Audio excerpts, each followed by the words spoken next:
At welcome ulit sa ating Human Development Series. So ako si JP at ngayon naman pag-uusapan natin ang isa sa pinaka-controversial or ang controversial na figure sa psychology na si Sigmund Freud at ang kanyang developmental theory na tinawag niyang psychosexual development theory. Kaya huwag na natin patagalin. Roll na natin yung intro. Magbabalik ako dito.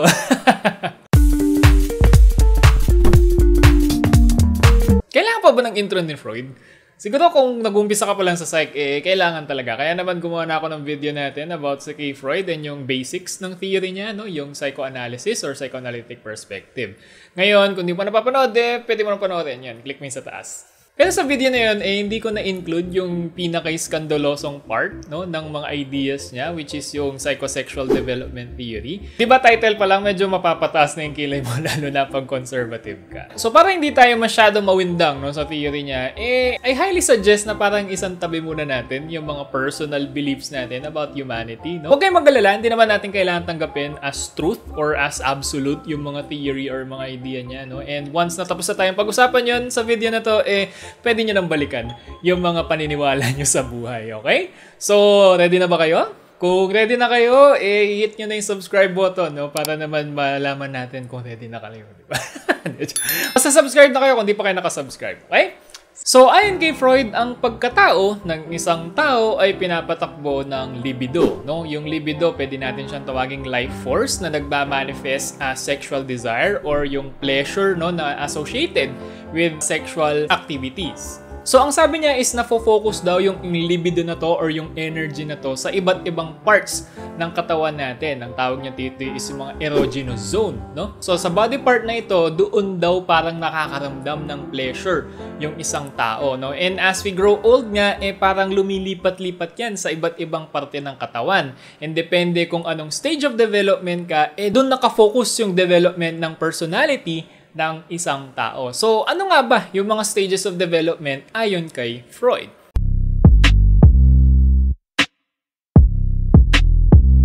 So, sa unang stage ng development na naglalast from birth until approximately 1 year old, hindi pa conscious yung bata. So, mostly unconscious siya, di ba?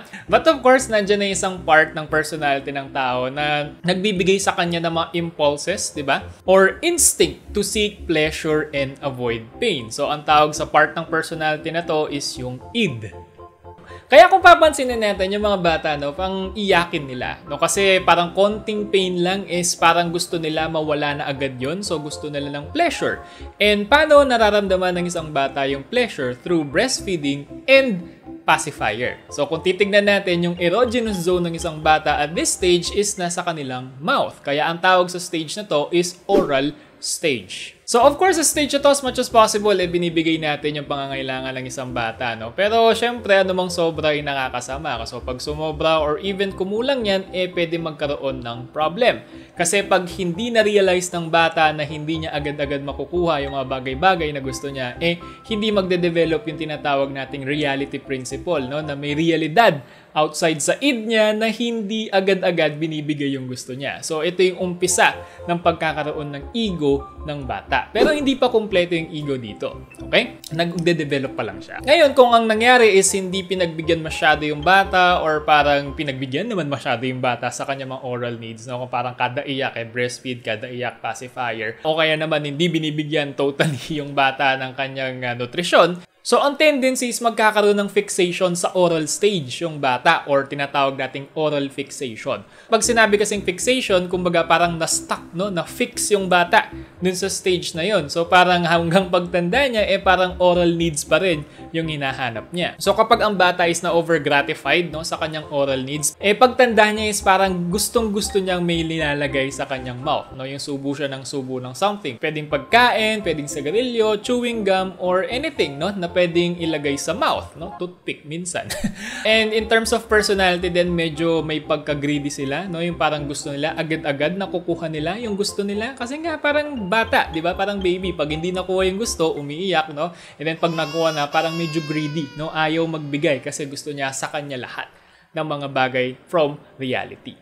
And then, meron din naman oral fixation na parang hindi nabigay yung mga oral needs niya. So, kapag ganito yung nangyari sa isang bata, pagtanda niya, parang hindi siya nakakaramdam ng pleasure sa mga bagay-bagay na supposedly magbibigay ng pleasure. Kasi nga, nung bata siya, parang kahit anong iyak niya, wala talagang nagpapakain sa kanya or something. So, hanggang pagtanda niya, feeling niya, ganun din. Wala siyang control sa paligid niya. Okay?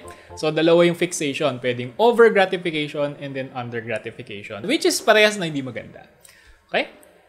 So, ang next stage naman ay tinatawag na anal stage na naglalast from 1-year-old to 3-year-old. And from the name itself, alam natin na kung saan yung erogenous zone nito. Sa anus, no? Kasama na rin dito yung pantog, no? Yung pag-ihi. So, yung pag-release, okay?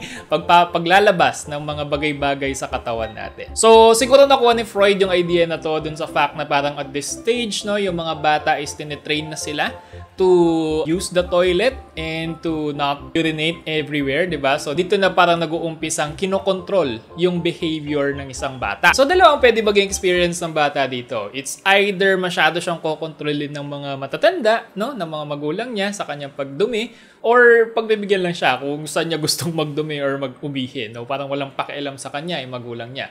Which is, both thing hindi rin maganda. Kasi pag ang nangyari is, hinahayaan lang siya, no? Na tumae kahit anong oras, kahit saan. Ang mangyayari nun is parang over-repulsive siya. No? Ini-spray niya lang yung excrement niya kahit saan. So, yung control is parang mawawala. Yeah. Do you like it? You taking a shit? And then kung masyado namang stricto or mahigpit yung mga magulang niya pagdating sa toilet training niya, ang tendency is magiging namang over-controlling yung bata na yon or parang over-retentive. So yung fixation dito sa stage na to is more about control. So yung mga masyado na pagbigyan, ang tawag sa kanila is mga anal repulsive. So disorganized sila sa buhay, no? Bara-bara lang sila kung magdesisyon. So hindi nila masyadong kinokontrol yung sarili nila. And then yung mga anal retentive naman, sila yung masyado namang rigid. Masyado naman silang killjoy. Yung parang lahat na lang kontrolado. Ayaw nilang magsaya. Ayaw nilang mag-let go. Kasi nga, nasanay sila, hindi dapat nilalabas lahat. Okay? Parang kailangan i-kim-kimin, kontrolin, and then nilalabas lang kung kailangan talaga. Okay? So, ideally, dapat sakto lang. No? Yung parang kung yung bata is masyadong controlling, no, sa kanyang bathroom schedule, dapat yung magulang niya sabihin sa, oh, relax ka lang, anak. No? Pwede mo namang ilabas yan ngayon. Okay? And then naman, kung masyado namang repulsive yung bata, yung everywhere, talagang nag-i-spray siya ng kung ano-ano, bigyan ng bathroom schedule yan. Okay? Hirap magpalaki ng bata. And then, ang next stage, which is, I think, yung pinaka-controversial sa lahat ng controversial na ideas ni Freud, is yung tinatawag niyang phallic stage, no? From the word phallus, meaning penis, or symbol representing penis. Okay? So, doon pa lang, makikita nyo na kung bakit siya controversial. Ito yung naglalast from 3 years old hanggang 6 years old. Okay? So, ang significant experience sa stage of development na to is yung sexual attraction ng bata sa same-sex parent niya. So, dito na mag-uumpisa yan. This is unconscious, sabi ni Freud. So, hindi sila aware kung ano yung nangyayari, no? So, in this experience, yung mga batang lalaki is attracted sa kanilang nanay, and then yung mga batang babae is attracted sa kanilang mga tatay. At the same time, nagkakaroon din sila ng aggression, no, sa same-sex parent nila. So, yung mga batang lalaki, medyo may aggression sila sa mga tatay nila, and then yung mga babae, may aggression ng konti sa mga nanay nila. Kumbaga, may selos or something like that. No? Hindi naman talaga tinawag na selos ni Freud, pero more like aggression nga lang. Okay? So, ang tawag dito sa experience ito, according kay Freud, ay Oedipal complex, no? From the legend of Oedipus. So, kung ngayon nyo lang narinig si Oedipus, basically, pinatay niya yung tatay niya, and then pinakasalan niya yung nanay niya. And hindi niya alam na nanay niya yun. Okay? Kasi pinatapon siya nung tatay niya, nung baby pa lang siya. Okay? So, search nyo na sa Wikipedia yung kwento para magkaroon kayo ng idea. Pero, basically, similar concept. So, dito, ang conflict is between the id and the forming super ego. Okay? So, tandaan natin yung ego dito, medyo hindi pa complete. At the same time, yung super ego is nag-uumpisa na siyang lumabas in the form of social expectations. So, lumabas na siya ng konti sa anal, pero dito parang mas nagiging prominent na siya. So, ang sexual attraction ng bata is unconscious. So, therefore, si id, yun nag-push nito. But then again, of course, hindi yun socially accepted. No? But regardless kung di siya socially accepted, alam naman natin si id, gusto niyang ipilit yung sa kanya. And yung parang magiging tension dito is yung forming superego versus the desire of the id. And then at the same time, pag natapos na yung lahat-lahat, no, si superego and si ego is madedevelop sila. So, paano ba nare-resolve yung Oedipal complex na to? So, medyo may pagkakaiba sa lalaki at babae. So, unahin natin sa mga lalaki. So, sa mga lalaki, may nararamdaman silang tinatawag nating castration anxiety. So, feeling nila, puputulin ng tatay nila yung ari nila kapag nalaman ng tatay nila na inlababo sila sa kanilang mga nanay. So, this is of course, again, unconscious and irrational. So, wag nating masyadong pakaisipin kung paano nangyayari yun according kay Freud. Mare-resolve lang to kung gagamit ng parang defense mechanism si ego or yung forming ego ni bata. So, paano yung defense mechanism na gagawin niya? Ang gagawin niya is mag-identify siya sa kanyang tatay. I-adapt niya yung pagkatao ng tatay niya and then gagawin niyang sa kanya. Okay? So, ang tawag doon is identification. Pagmamanifest yun as parang gagayahin niya. Yung tatay niya, gagayahin niya paano manamit, paano magsalita, ano yung pag-ugali ng tatay niya, and so on. So, kapag ganun kasi yan nangyari is parang sasabihin niya, ako ang tatay ko. So, kung ako ang tatay ko, kung anong meron siya, meron din ako. So, ano bang meron ng tatay niya? Yung nanay niya. So, dahil si tatay, asawa niya si nanay, so ako rin na baby na nag-identify kay tatay, sa akin din si nanay. Okay? So, in that way, yung bata is na-satisfy niya si id na gustong makuha si nanay, and then si super ego na parang syempre dapat yung tatay pa rin yung masusunod. Okay? Yung societal expectation. So sa ganung paraan daw, usually sabi ni Freud, nare-resolve yung Oedipal complex. Okay? And then sa mga babae naman, medyo complex, and actually kung meron mang pinaka-controversial na part yung theory ni Freud, ito na yun. Okay? So wala namang castration anxiety yung mga babae for obvious reasons kasi wala namang ikakastrate. Ang meron sila is penis envy. No? Inggit sila sa penis. Sabi ni Freud. Hindi ako nagsasabi si Freud. Ang tawag ni Freud dito is negative Oedipal complex, although si Jung, sabi niya ang tawag dito is Electra complex. So from the legend of Electra na similar ng konti sa legend ni Oedipus. So sa negative Oedipal complex na to, yun nga, same din naman yung process of resolution. Yun nga lang, may konting pagkakaiba. Okay? So si babae, mag-identify siya sa kanyang nanay, And then sa pag-identify niya kay nanay is of course makukuha niya yung mga traits, yung ego, super ego ni nanay. But at the end of the day, sabi ni Freud, kahit ma-resolve pa in that way yung Oedipal complex ng babae, merong pa ring penis envy na maiiwan. Okay? So in short, regardless kung anong gagawin ng mga babae, sabi ni Freud, maiinggit at maiinggit pa rin sila sa lalaki. Diba? Controversial. So, if hindi ma-resolve yung Oedipal conflict na to is of course mauuwi yan sa phallic fixation. Kung masyadong na-stuck yung tao dun sa pleasures na nararamdaman niya sa phallic stage niya, magiging siyang overly vain or exhibitionistic, kasi parang gusto niyang makuha yung pansin ng opposite sex or something like that. O kaya naman, pwede siyang magkaroon ng low self-esteem, to the point na parang kahit anong gawin niya, parang feeling niya is hindi niya makukuha yung opposite sex. So parang ngayon, low self-esteem siya. And then pwede rin mag-manifest yung phallic fixation in the form of contempt sa opposite sex. So ibig sabihin, yung babae, meron siyang magiging siyang man-hater pagtanda niya, and then yung lalaki naman is magiging siyang woman-hater or takot sa babae. Sabi ni Freud. Okay? So, according kay Freud, sa phallic stage, kompleto na daw yung structures ng personality ng tao. So, kompleto na si id, si ego, and si super ego. So, ideally, dapat walang fixation na mangyari kasi pag may fixation kasi nangyari is nagkaka-problem dun sa mga structures na yun. Okay? Pag na-overindulge yung pleasure, masyadong magdo-dominate si id. Pag na-overindulge naman yung control or yung social expectations, dun parang medyo masyadong rigid yung tao, So, si super ego yung nananaig kapag ganon.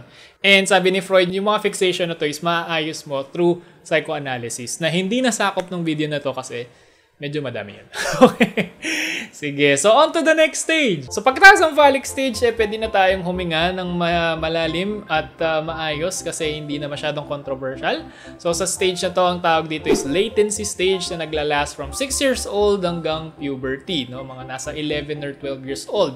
So, in this stage, mawawala na yung erogenous zone. So, parang magiging dormant siya, magiging latent, magtatago siya. Magpo-focus yung bata dun sa kanyang newfound identity as a male or female. So parang mas sumasama siya sa same sex niya. So kung pansinin niyo yung mga school age children, nagsasegregate sila. Kung lalaki yan, usually kasama niya lalaki. Kung babae, usually kasama niya babae. Unless of course magkaroon din ng problem sa phallic stage. And actually, sabi ni Freud, pag nagkaroon daw ng problem sa phallic stage, pwede yung mag-manifest as homosexuality. Okay?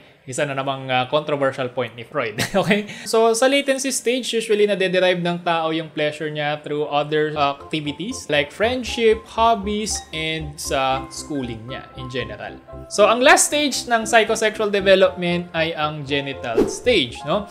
So, same with phallic stage, yung erogenous zone dito is yung genital area din. But this time, mas conscious na yung tao regarding sa erogenous zone niya. Diba? Yung phallic stage, parang unconscious. So, dito may consent na ng bawat isa pag may sexual attraction na nangyayari. Okay? So, it lasts from puberty hanggang adulthood. Sa stage ito, sabi ni Freud, dapat ayusin na natin yung mga naging fixation natin nung bata tayo. And baka tanungin nyo, Sir, paano kung wala kang fixation? Sabi ni Freud, imposible daw yun. Kasi lahat daw tayo is may fixation along the way nung tumatanda tayo. Pwedeng oral yan, pwedeng anal, and most of the time daw phallic yung mga fixations natin.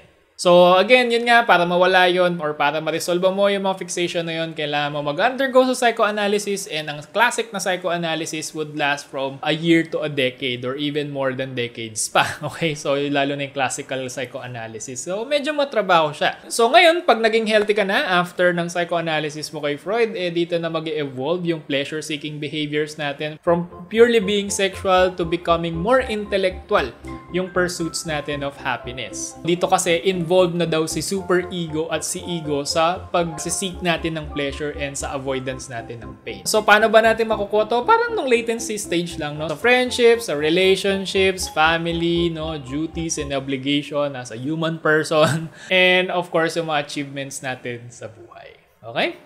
So, ayan, natapos na yung mga stages of development ni Freud. Pwede na kayo makahinga ng maayos at pupunta na tayo sa ating mga final thoughts.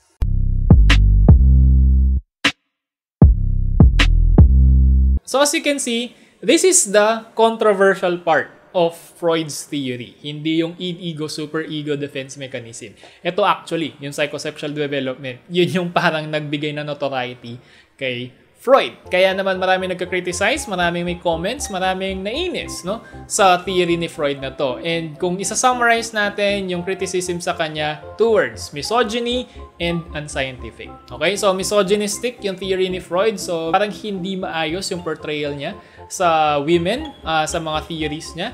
And at the same time, yung mga ideas niya is mahirap i-test, mahirap gawa ng research. Hindi mo naman pwedeng tanungin yung mga bata, no, kung ano yung nararamdaman nila at this certain point of time, no? Kaya hindi mahirap ma-confirm yung Oedipal complex. Pero minsan may mga lumalabas na news, no, na katulad nito, na parang mapapaisip pa, parang may point si Freud.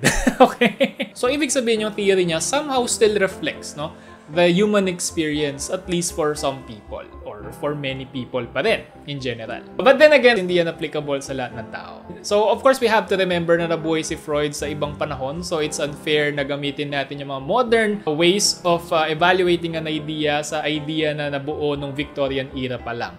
So, love him or hate him or both, hindi natin may kakailanang yung theories niya or at least man lang yung parts ng ideas niya, it stood the test of time, no? Baka hanggang next generation pinag-uusapan pa yung mga ideas niya in the form of mommy issues, no? Daddy issues, or kulang sa aruga, no? O kaya yung oral fixation, anal fixation, and the like, okay? So yun yung psychosexual development theory ni Freud, okay? So, dahil tapos na natin pag-usapan yon, pwede nyo nang balikan yung mga personal beliefs ninyo at iwan yung mga ideas ni Freud. So, pwede nyo nang away-awayin ulit si Freud niyan. So, yan, napag-usapan na natin yung pinaka-controversial na part ng idea ni Freud, which is yung psychosexual development theory. So, kayo ba, aling part ba ng theory ni Freud yung parang what the hell, Freud? Seryoso ka? Comment nyo sa baba kung ano yung part ng theory na yun. No? So, of course, wag nyo rin kalimutang i-like at i-share nyo rin to sa mga Freudian yung friends. And wag nyo rin kalimutan mag-subscribe, no? Pag hindi pa kayo nakasubscribe. Of course, maraming salamat din sa mga members, no, na directly sumusupport sa ating channel. If you want to support the channel, you can click join sa baba, no? Saan ba? Dito ba o dito? Di ko alam, no? Basta click nyo lang yung join, no? For Apple users, hindi yata lumalabas yung join. Click nyo na lang yung parang link sa description natin. And para sa mga nagtitake ng RPM or R-Cyborg exam, makakatulong yung third tier ng membership natin kasi doon nagdi-deep dive tayo sa mga topics na pinag-uusapan natin dito sa mga videos natin. O kumbaga, in-depth lectures sila. So, makakatulong talaga yon sa pagtitake nyo ng board exam. Actually, may mga pumasa na tayong reviewers, no? Using that lectures. Okay? So, with that, maraming salamat. And yun muna sa ngayon. Hanggang sa muli. Paalam! Bye!